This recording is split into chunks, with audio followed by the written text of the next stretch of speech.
Our group looked at food insecurity in the United States. Food insecurity is when one does not know where or when they will get their next meal. It consists of people not having the access to safe, nutritious food to maintain a good, healthy, and active lifestyle. Food insecurity is based off of these factors: food availability, food access, and food use. As college students, we do not realize the food we waste on a daily basis. This directly relates to food insecurity in the U.S. Food insecurity is a major problem in the United States that can be broken up into categories like people, place, and time.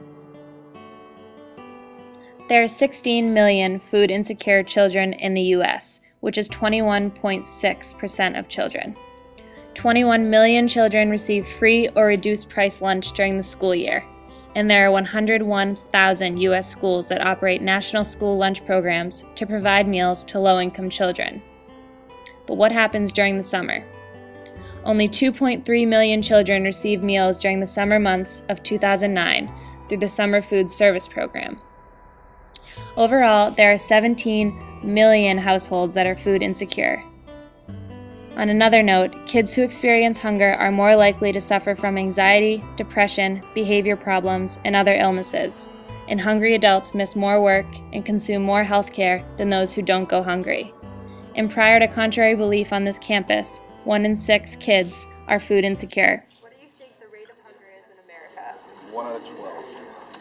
1 out of 20. 1 out of 35. Every 10 people are hungry. Yes, but I believe 1 out of 8 people are hungry in the United States. 1 in every 25. What do you think the rate of hunger is in America? 1 in every 1,000 people. There's actually no exact type of person that fits into the food insecure category. It is often those who you would least expect, such as hardworking adults, children, and senior citizens who you would expect to be taken care of the most. As you can see in Figure 2, among all racial and ethnic groups, a greater percentage of Black and Hispanic families with children were poorer than white or Asian families with children in the family structures illustrated. Over 1/3, or 33.4%, of all Black families with children were poor, compared to just 10% of white families. In 2010, over 50% of Hispanic single mothers were poor, more than twice the rate of Hispanic married couple families and nearly 10 times the rate of white married couple families. What are the highest and lowest states for food insecure people? The states with the highest rates of food insecurity are Mississippi, Texas, and Arkansas. The states with the lowest amount of insecure people are North Dakota, Massachusetts, and Virginia. This graph on the right shows that 42% of households that live below poverty level are food insecure. Also, that 21% of households with children are food insecure. The large map in the middle shows the states that break up the 16.4% of the United States population that live in food insecure households. As you can see, the red states are the most food insecure. Next, the orange is the majority of the states that are about 11 to 13.9% food insecure. For example, California and Florida. Yellow shows the states that are about 8 to 10.9% of food insecure places, like Montana and Michigan. Green shows 6 to 8.9% of households who live in food insecurity, such as Virginia and New Hampshire. In terms of the epidemiologic variable time, we can see that the prevalence of food insecurity changed very little since 2008-2009. We can see that there was a spike in 2008, which is when the recession hit, and it has pretty much stayed steady ever since. There are intervention methods that have been put in place today. The total cost of hunger to American society is said to be about $90 billion a year, yet it would cost only around $10 to $12 billion a year to fix the problem.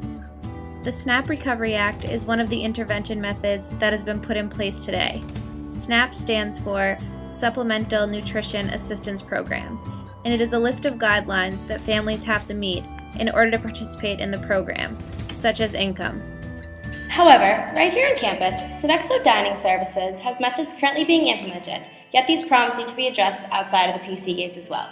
Sodexo is recognized as a leader in global sustainability with a plan that will affect 80 countries and their 30,600 sites. Some of their incentives include reducing water intensity across the nation's sites. They will also try to reduce organic waste generated at their sites and their operations. They will also try to fight hunger and malnutrition by engaging the entire Sodexo community, including employees, customers, clients, and supply chain partners.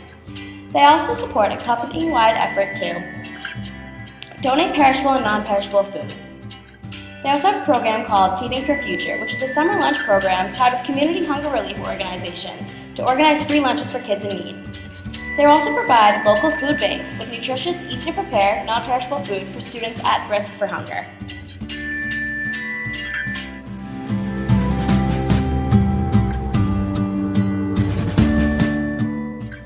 As we have mentioned, we should not lose hope. Recently, we ran into an article on providence.edu that talked about a food rescue program that 2 of our fellow classmates have created right here on campus. Dave O'Connor and Nick Canessa, both juniors here at PC, have started a program that allows Raymond Dining Hall to donate their leftover foods to local charities. We would plan on targeting our college campus as well as college campuses around the country, since that is the population we relate to most. We would empower and educate students across the United States on how big of an impact we as young people could have on such a large issue, just by being more aware of how much food we are picking up during our meals in the dining hall, or saying no to leftovers at a restaurant that could provide a good quality meal the next day. As we have learned in epidemiology, our day-to-day behaviors could make the biggest difference. Now, please join us on talking to some of our classmates here at PC, and one in particular, Dave O'Connor, one of the co-founders of the PC Food Rescue Program.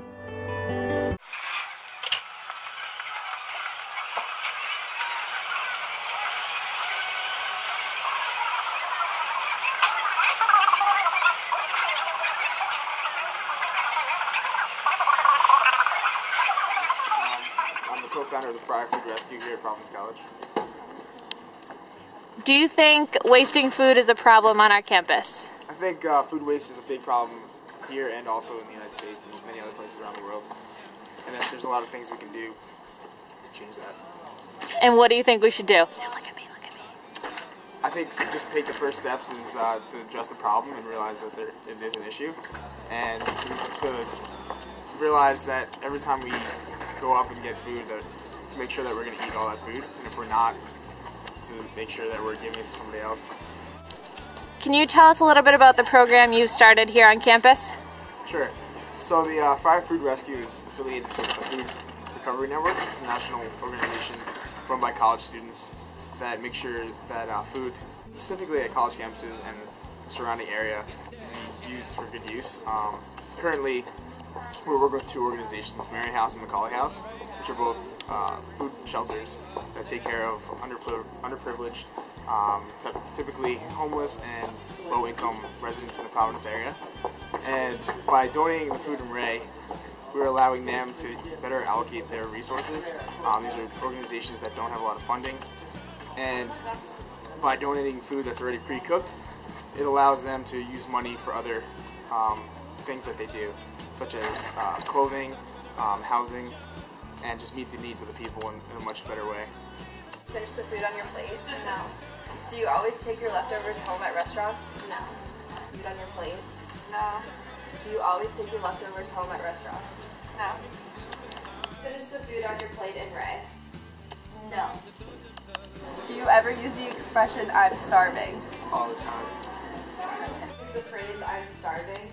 Yes. Do you always take your leftovers home at a restaurant? Yes. And then I always throw them out the next day.